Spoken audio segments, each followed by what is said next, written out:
Assalamualaikum warahmatullahi wabarakatuh. Alhamdulillah wassalatu wassalam ala Rasulillah wa ala alihi wa man walah. Yang dikasihi para pendengar dan penonton serta teman-teman rakan-rakan sekalian, alhamdulillah kita sudah masuk kepada 10 akhir Ramadan. 10 akhir Ramadan. Alhamdulillah telah kita dimaklumkan sekian kalinya bahawa 10 akhir Ramadan ini Rasulullah sallallahu alaihi wasallam ibadahnya dilipat gandakan lebih daripada 20 hari sebelumnya.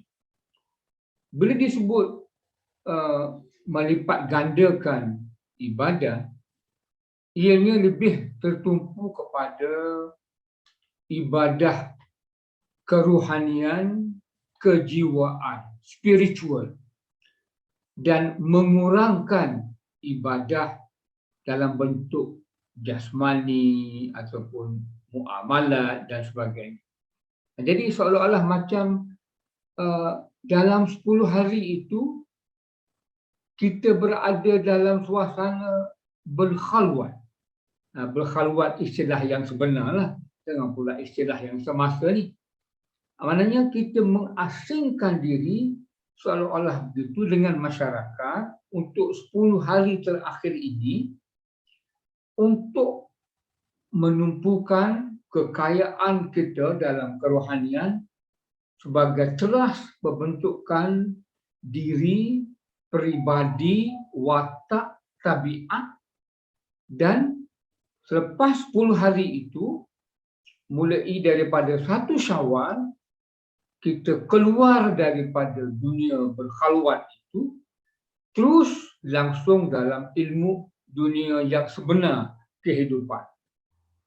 Berbekalkan kekuatan kerohanian itulah yang kita akan mula memanfaatkannya bermula dengan Syawal.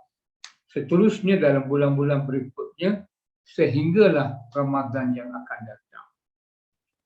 Saudara-saudara sekalian, kita harus faham dan telah pun kita difahamkan bahawa kita ini bukan hamba Ramadan. Kita adalah hamba Allah dan hamba Allah yang mencipta Ramadan.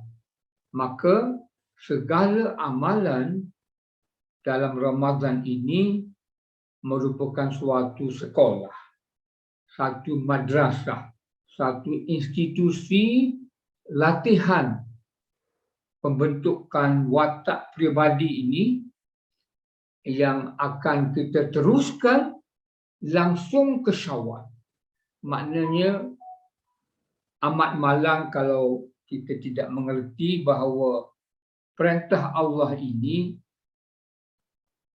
maqasid puasa yang terbesar ialah la'allakum tattaqun. Mudah-mudahan kamu peroleh ketakwaan. Jadi, apakah ketakwaan itu dalam Ramadan sahaja? Tidak. Maka ia harus dianjakkan terus kepada Syawal dan bulan-bulan berikutnya, dan seolah-olah Ramadan itu hidup sepanjang tahun sehinggalah Ramadan yang akan datang. Sama juga dengan haji pun sama. Amalan haji, tabiat haji, peraturan haji, disiplin haji bukan hanya untuk di musim haji, tetapi untuk dibawa balik dan diamalkan. Tabiat rukun haji itu, wajib haji itu ke dalam kehidupan selepasnya. Saudara-saudara sekalian, kita dalam 10 akhir Ramadan ini kadang-kadang tidak semua orang pun, cuma sebilangan yang agak besar yang masih kita katakan lemah dari segi keutamaan perbuatan yang kita mahu lakukan. Semacam satu kelemahan disiplin begitu. Walaupun dalam 10 akhir Ramadan. Contoh, masa itulah nak pergi beli baju raya, masa itulah sibuk buat kuih, masa itulah kita nak menjahit baju sendiri dan beli belah nasi Arab sebagainya. Saya rasa tabiat ini tidak wajar diteruskan. Ia merugikan dunia, merugikan akhirat. Dan ianya melambangkan suatu kelemahan perancangan dalam Ramadan.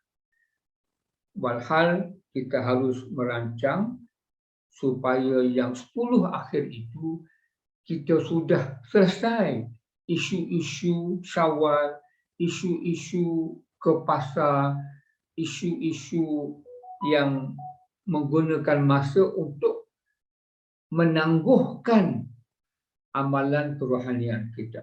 Jadi ingin disyorkan bahawa tabiat yang negatif seperti ini, kurang disiplin, malahan setengah-setengah orang kata kurang beradab.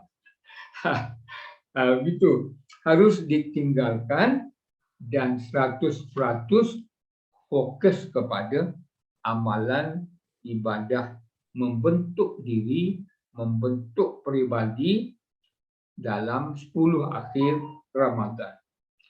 Saudara-saudara dan saudari-saudari para penonton sekalian,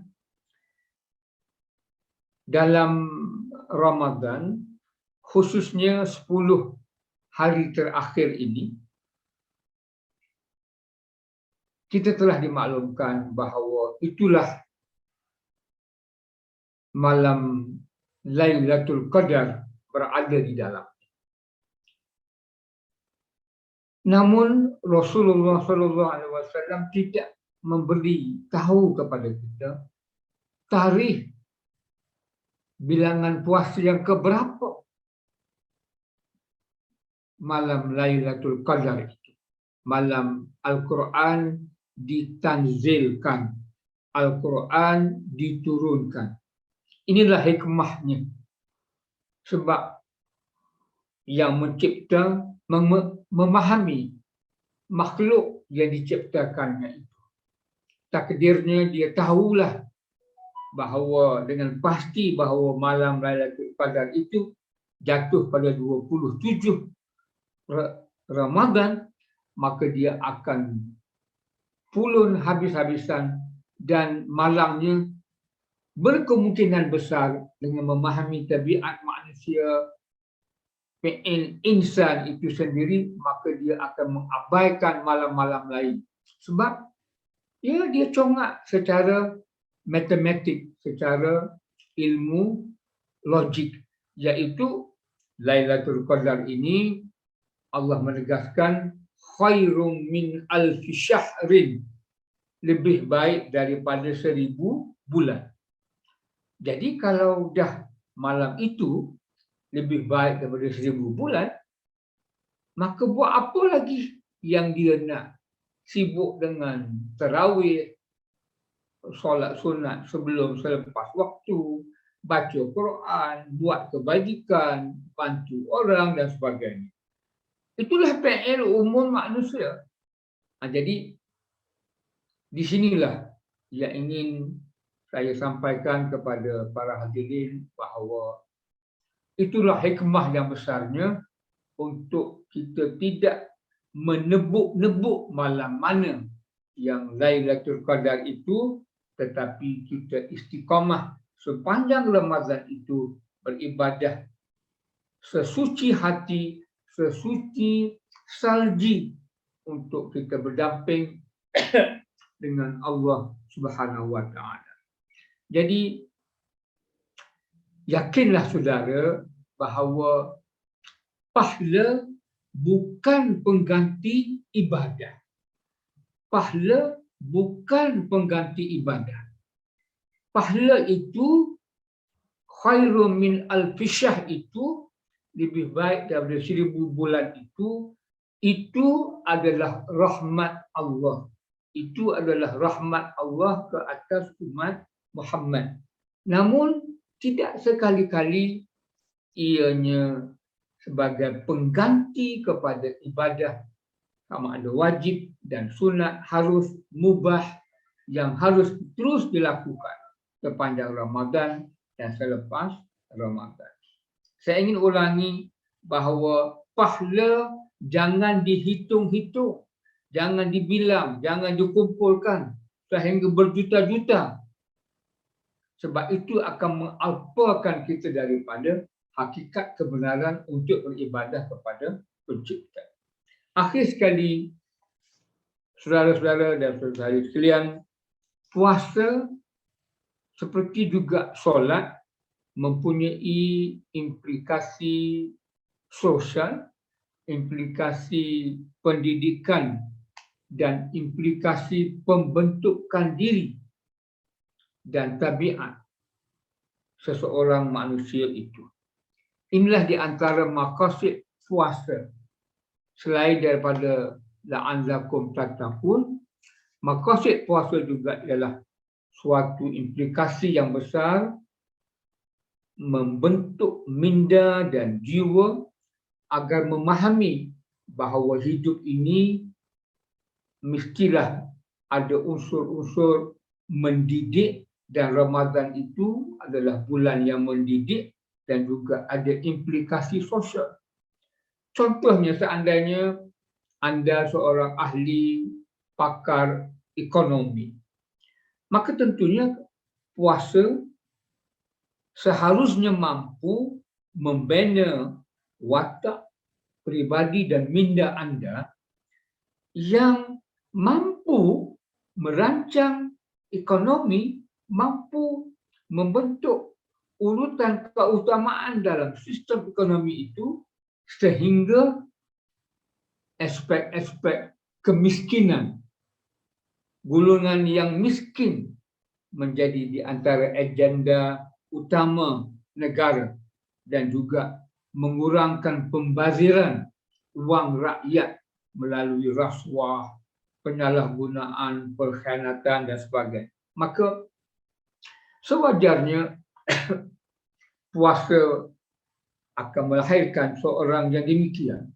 yang mampu melihat betapa seksanya kemiskinan itu dalam masyarakat dan dapat empati, rasa empati, bukan cuma simpati kepada golongan miskin yang jumlahnya tidak kecil dalam negara kita ini. Dan itulah di antara hikmah di sebalik amalan Ramadan yang sewajarnya kita manfaatkan sepenuhnya demi mencari redha Allah, demi kemakmuran negara dan orang ramai seluruhnya, dan demi mencari pintu Al-Firdausi nanti. Saudara-saudara dan saudara-saudari sekalian, setakat ini sekian dahulu, insya-Allah. Dengan izin Allah, kita akan bertemu lagi di dalam siaran yang berbeda. Wassalamualaikum warahmatullahi wabarakatuh. Terima kasih.